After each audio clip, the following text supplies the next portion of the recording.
So one thing that's interesting to me about this, and as a armchair historian and geographer I'm sure you find interesting as well, is that the island is entirely in the District of Columbia, but in order to get there, you have to go through Virginia.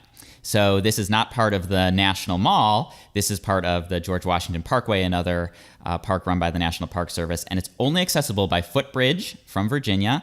There are no cars allowed on the island, no bicycles allowed on the island, so you have to go over there before you can even go to see anything.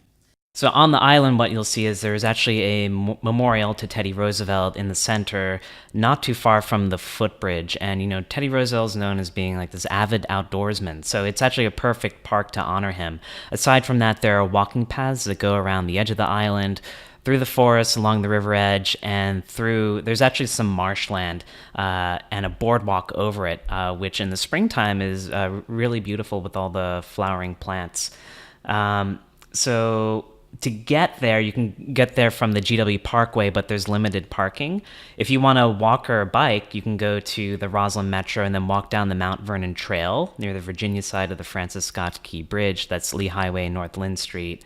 There's actually now a Capital Bike Share station at the footbridge to the island. I was going to mention that I just read that they had installed a Capital Bike Share station there. So I do have a video about how to use Capital Bike Share. If you're interested, you can see that over at triphacksdc.com. But that is a great way to get over there if you don't have other transportation. Yeah.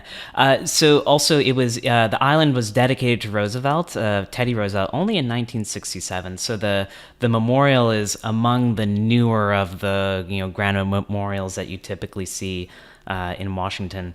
It was originally the island was originally as farmland. It then became a training site for Black Union soldiers during the Civil War. But it was then turned later into a park, and so all of it has been reforested.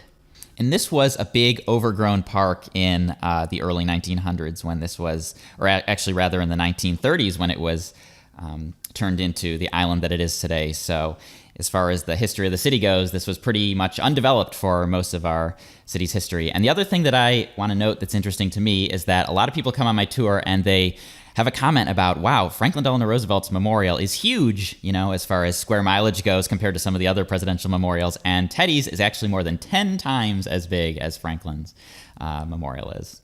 Yeah, I'd say so. They're very appropriate to the different Roosevelts because like the Teddy one is definitely like an outdoors hike.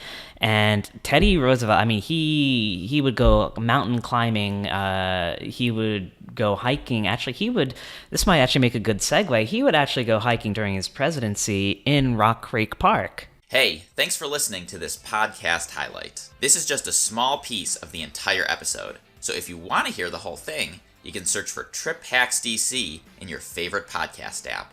Or head on over to triphacksdc.com/podcast. If you like getting these clips, make sure to subscribe to this channel by clicking or tapping on the Trip Hacks DC logo, which is popping up right now at the bottom of the screen. If you want to watch another clip, go ahead and click or tap up here. Or for Washington, D.C. tips and hacks videos from the main channel, go ahead and click or tap right down here. Enjoy your trip!